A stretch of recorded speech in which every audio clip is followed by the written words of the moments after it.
خان صاحب یہ بتائیں کہ مشرف صاحب کے بعد پھر جو جمہوری ادوار آئے اس میں نواز شریف صاحب نے اور عمران خان صاحب نے مل کے تو یوسف رضا گیلانی صاحب کو ڈسکوالیفائی کروا دیا، پھر پیپلز پارٹی نے جو ہے وہ نواز شریف صاحب کو ڈسکوالیفائی کروا دیا، اب پیپلز پارٹی اور نون لیگ جو ہیں وہ عمران خان صاحب کو ڈسکوالیفائی کروانا چاہتے ہیں۔ یہ سارے جو ہیں ایک دوسرے کے خلاف سازشوں میں انوالو رہے ہیں ایک دوسرے کے خلاف،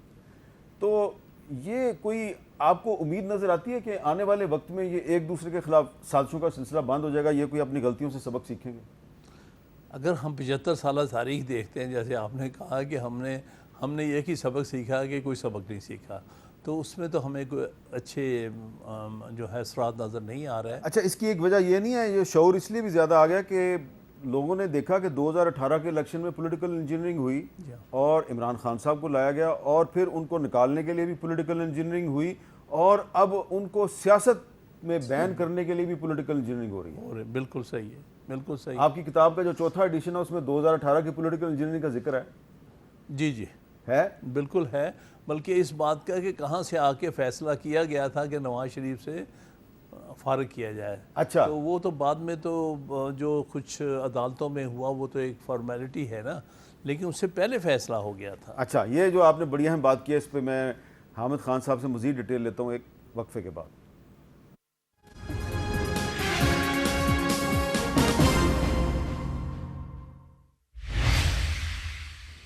کیپٹل ٹاک میں خوش آمدید۔ پاکستان میں سیاسی سازشوں کی کہانی، جناب حامد خان کی زبانی۔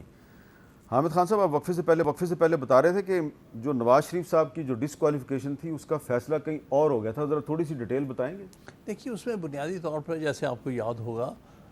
ڈان لیگز کا ایک ہوا تھا ایپیسوڈ، اسکینڈل ہوا تھا، اور پھر وہ دبایا گیا، اور لیکن اب وہ جو کچھ ڈیبیٹ تھی اس وقت، جو آپس میں بدمزگی ہوئی تھی، وہ ساری چیزیں باہر آ گئی ہیں۔ یہ اس موقع پہ بظاہر نظر آتا ہے، جیسے ایونٹس کو اگر ہم دیکھتے ہیں کرونالوجیکل آرڈر میں، تو اس وقت یہ فیصلہ ہو گیا تھا کہ یہ اب ان کے ساتھ نہیں ہمارا، ان کو فارغ کرانا پڑے گا۔ وہ تو بائی چانس اس زمانے تک جب یہ سارا معاملہ ہوا ہے تو پیناما پیپرز لیکس آ چکے تھے، لیکن ابھی یہ فیصلہ اس درجہ نہیں ہوا تھا، کیونکہ شروع میں جوڈیشری کی طرف سے بھی بڑی ہی نیگیٹو پہلے آئے تھے ری ایکشن، یعنی جسٹس جمالی صاحب نے کہا تھا کہ ہم کسی سیاسی معاملے میں نہیں پڑھنا چاہتے، لیکن آہستہ سپریم کورٹ نے کیسے اپنے آپ کو ایوالو کیا ہے اس معاملے میں، وہ میں نے زیادہ ڈیٹیل میں اپنی جو کتاب ہے ہسٹری آف جوڈیشری، جو آلریڈی سیکنڈ ایڈیشن، اس میں بتایا ہے ڈیٹ وائز کیسے چیزیں تبدیل ہوتی چلی گئیں، اور کس طرح سے وہ الٹیمیٹلی وہ جو مقصد اچیو کرنے تھے وہ عدلیہ کے ذریعے حاصل کیا۔ تو اس کا مطلب یہ ہے کہ جو نواز شریف صاحب کو سپریم کورٹ کے ذریعے ڈسکوالیفائی کروایا گیا، وہ فیصلہ ایکچولی کہیں اور ہوا تھا، جوڈیشری صرف استعمال ہوئی۔ بالکل یہی نظر آتا ہے، یہی جو چین آف ایونٹس ہیں وہ وہی شو کر رہے ہیں کہ اسی طرح ہوئے۔ غالباً ان کو خوش فہمی ضرور لگتا ہے نواز شریف صاحب کو، ایک حد تک رہی ہے کہ ہم شاید عدلیہ کو ہینڈل کر سکتے ہیں، ہم بہتر ہیں ہینڈل کرنے میں، لیکن انہیں بعد میں محسوس ہوا کہ نہیں،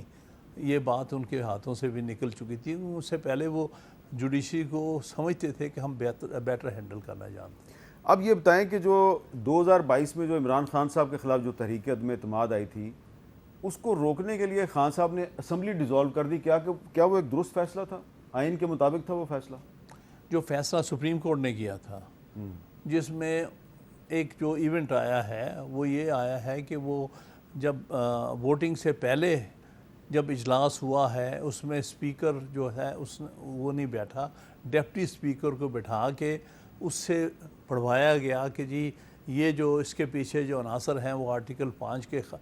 خلاف ہیں، اسٹیٹ کے خلاف ہے، لہٰذا ہم اس جو موشن کو، ابھی ریزولوشن تو نہیں پاس ہوا، موشن تھا، اس موشن کو ڈسمس کرتے ہیں۔ وہ قاسم سوری کہہ کے جلدی سے بھاگ گیا تھا۔ تو وہ جو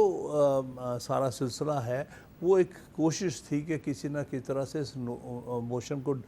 جو ہے ڈیفیٹ کر کے فل فور اسمبلی ڈیزالو کر دی جائے۔ اسی لیے جیسے وہ اسی دن جب اجلاس سے اٹھ کے چلا گیا اور اسی دن عمران خان صاحب نے ڈیزالو کرنے کی جو ہے وہ ایڈوائس کر دی اور پریزیڈنٹ نے ڈیزالو کر دی اسمبلی، کیونکہ ان کے نزدیک یہ بہتر رستہ تھا کہ بجائے اس کے کہ کل کو ووٹ آف نو کانفیڈنس پاس ہو، میں اسمبلی ہی ڈیزالو کرتا ہوں، الیکشن کال کر لیتا ہوں۔